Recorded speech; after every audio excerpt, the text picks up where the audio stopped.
Okay, so now let's take a look at the scanning in process. So here's a page I've already done, and as I said before, this is one I modified. I just made it a completely blank page.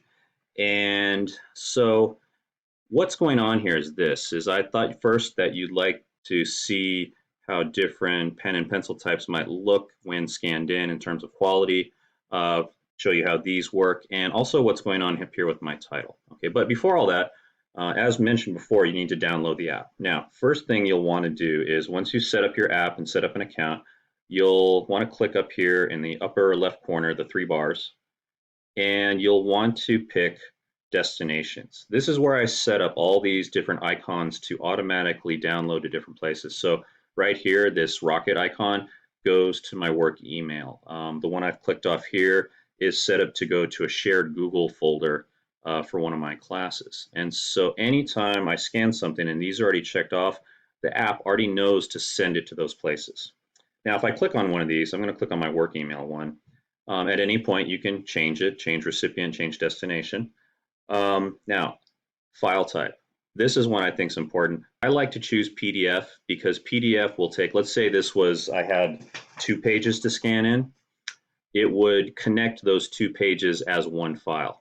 If you pick something like JPEG, well, then it's going to separate these out as separate files, even though I might scan them at the same time. So this would be one separate file, and this would be a second separate file. So I like to do PDF because it bundles those files together and gets sent as one item. So if you had like a 3-page assignment, then all 3 pages are bundled together.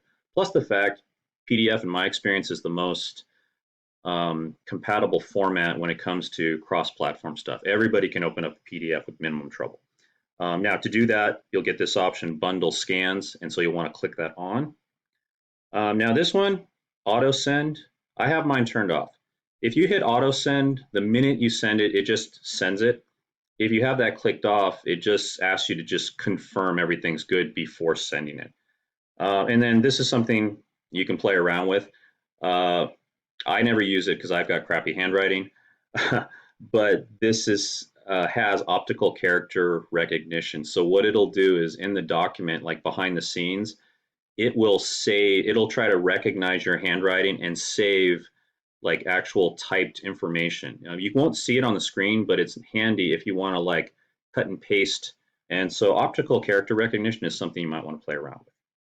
All right, so anyways, let's go back out. And so what I'll want to do is now I'm going to click on this camera icon. And the camera will come up. Down here it'll say Rocketbook, and what you want to do is, of course, you'll just pan out. I won't be able to get this on the doc cam, but I'm going to pan out far enough where it recognizes it, and look how quickly it did that. All right, so now that I've taken my scan, you'll see down here there's a, maybe you can't see, boy, this is really bad on the doc cam, but what's going on here is that there's a little page here, it says 1. I've made 1 scan. Oh, there, that's a little better. So if I click on that, I see my page. Okay, and it says scan 1 of 1. Now, before I send this off, a couple things I want to show you. When I go to next,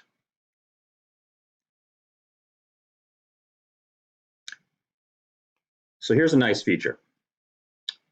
Normally, this would be some generic file name that it gives it, you know, untitled, blah, blah, blah, with the date and the time.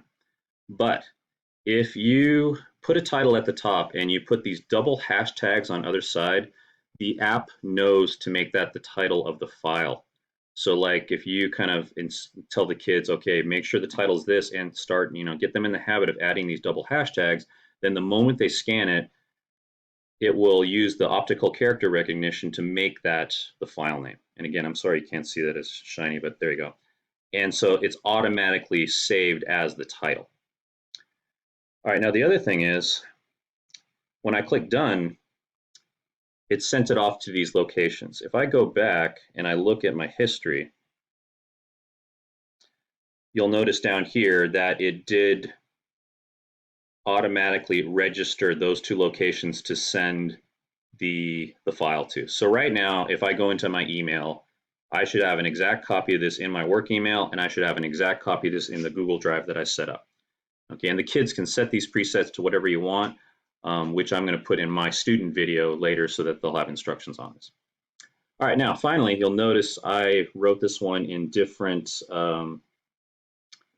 pen ballpoint pen, mechanical pencil, highlighter, so you could kind of see.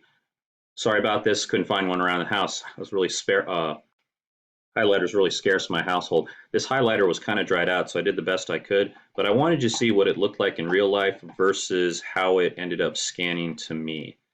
And so right here is how it came through.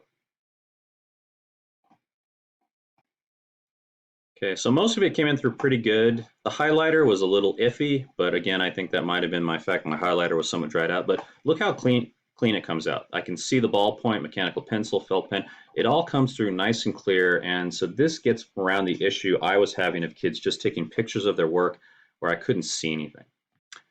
All right, so that's the basics of what this does and how you set everything up. So let's move on to the next lesson.